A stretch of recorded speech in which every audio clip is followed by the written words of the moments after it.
ألا بذكر الله تطمئن القلوب۔ حضرت عبد الرحمن صفوی رحمت اللہ علیہ نے ایک بڑی عجیب و غریب بات نقل کی۔ حضرت ابن عباس رضی اللہ تعالی عنہ فرماتے ہیں، حضرت ابن عباس کون ہیں؟ مفسر قرآن ہیں۔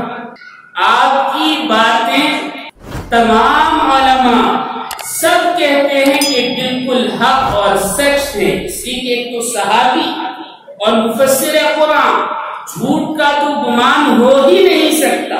وہ چیزیں، وہ علوم جو دوسروں کی آنکھوں سے پوشیدہ ہیں، حضرت ابن عباس نے قرآن میں سے عرض کر لی۔ حضرت ابن عباس کا یہ قول نقل کیا ہے کہ اللہ رب العزت نے جب یہ دنیا اور آسمان بنانا چاہا، زمین کو نیچے اور آسمان کو اوپر اٹھانا چاہا، اس لیے کہ حدیث کے مطابق اور پھر آج کی سائنس کے مطابق اس دنیا اور کائنات اور آسمان کے بننے سے پہلے صرف ایک دھواں سا تھا۔ حضرت علی کی ایک روایت ہے جس کا مفہوم ہے یہ دنیا جو ہے ایک دھوئیں کی مانند تھی، تو اللہ نے آسمان کو اس میں سے بلند کر دیا اور زمین کو پست کر دیا، نیچے کر دیا۔ تو جب اللہ نے آسمان کو اونچا کرنا چاہا اور زمین کو الگ کرنا چاہا، یعنی بنانے کا ارادہ فرمایا، تو اپنے نور میں سے ایک مٹھی نور لیا، مٹھی صرف سمجھانے کے لیے، یعنی ذرہ برابر نور لیا، اور پھر حکم دیا اللہ رب العزت نے اس نور کو کہ میرا حبیب محمد صلی اللہ علیہ وسلم بن جا۔ تو وہ نور جو ذرہ برابر تھا، بہت معمولی سا تھا، نبی کریم علیہ السلام کا نور بن گیا۔ پھر آگے آپ فرماتے ہیں کہ یہ نور آدم علیہ السلام کی پیدائش سے 500 سال پہلے عرش کا طواف کرتا رہا۔ 500 سال پہلے، کون سے سال؟ جو عرش کے قریب کے سال ہوتے ہیں، اس کا بھی اندازہ ہم نہیں لگا سکتے، لیکن ایک گمان کے مطابق ایک حدیث میں ہے کہ 1.5 دن، یعنی ہمارے یہاں کا 1000 سال وہاں کا 1 دن کے بقدر ہوتا ہے، اور یہ آج سائنس بھی پروف کر رہی ہے، اس میں اس بحث میں نہیں پڑھنا چاہتا۔ بہرحال 500 سال کتنے ہوں گے ہم اندازہ نہیں لگا سکتے۔ حضرت آدم علیہ السلام کے پتلا بنائے جانے سے 500 سال پہلے نبی کریم علیہ السلام کا نور عرش الہی کا طواف کرتا رہا، اور پھر حضرت ابن عباس فرماتے ہیں کہ وہ نور طواف کرتے کرتے رکا، اور پھر اس نور سے آواز نکلی الحمدللہ تعالی، اللہ کی سب سے پہلی تعریف جس نے کی۔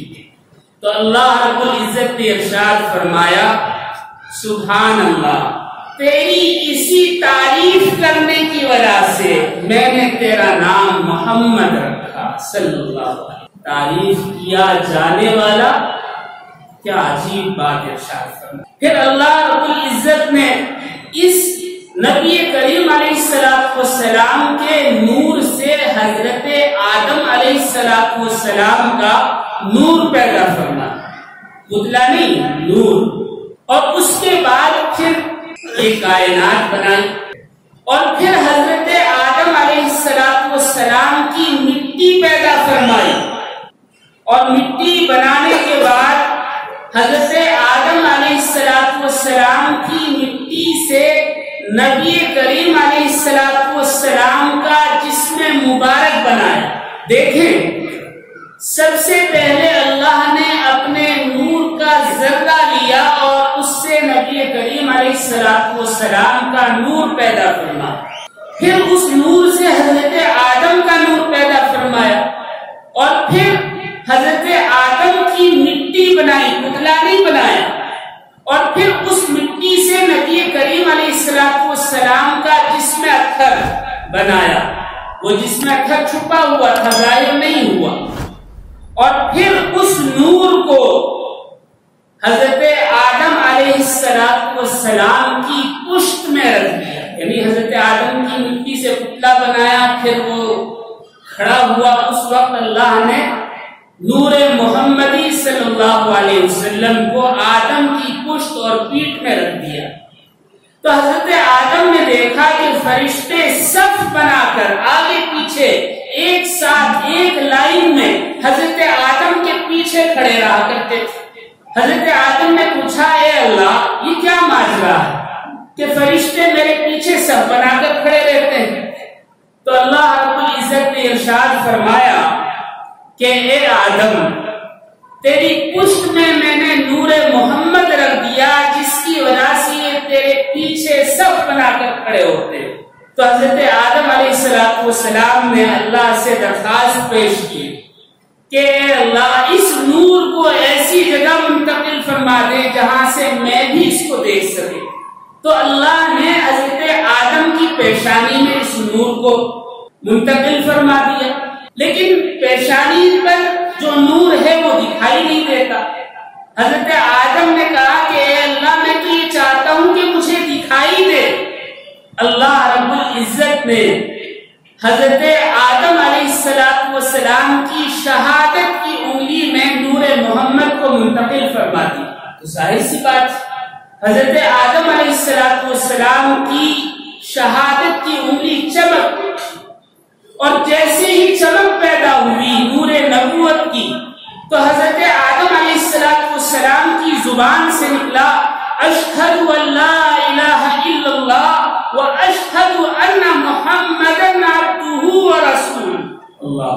یہی اصل تشہد ہے، شہادت کی انگلی اسی لیے کہتے ہیں. پھر حضرت آدم علیہ السلام نے دیکھا کہ فرشتے پیچھے سے آگے آ گئے اور آگے سب بنا کر کھڑے. پھر اللہ رب العزت سے حضرت آدم علیہ السلام نے دریافت کیا کہ اے اللہ اس نور کا کچھ اور حصہ بھی باقی ہے.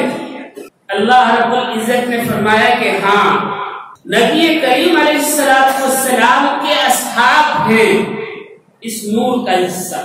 تو حضرت آدم کے درخواست کرنے پر اللہ رب العزت نے حضرت ابو بکر صدیق کا نور بڑی انگلی میں رکھ دیا حضرت آدم، اور حضرت عمر فاروق کا اس کی برابر والی انگلی میں رکھ دیا، اور حضرت عثمان غنی رضی اللہ تعالی عنہ کا نور چھوٹی انگلی میں رکھ دیا، اور پھر حضرت علی رضی اللہ تعالی عنہ کا نور حضرت آدم کے داہنے انگوٹھے میں رکھ دیا.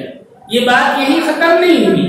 حضرت ابن عباس فرماتے ہیں جب حضرت آدم کو زمین پر اتارا اور آپ کو دنیا میں چکر کاٹتے کاٹتے ایک وقت گزر گیا، اور پھر میدان عرفات میں جبل رحمت پر آپ کی ملاقات حضرت حوا علیہ السلام سے ہوئی، اس وقت اللہ نے ایک نہر عارضی طور پر جنت سے اتاری جس میں آپ نے غسل کیا.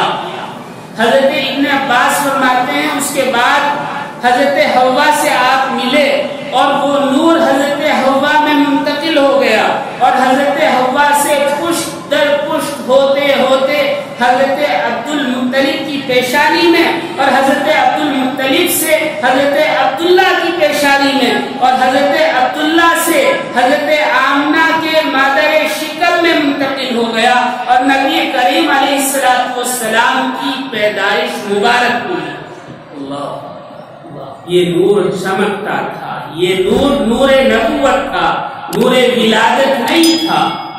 اسی لیے علماء فرماتے ہیں کہ جس پشت سے یہ نور ہوتا ہوا آیا اس نے کبھی شرک نہیں کیا.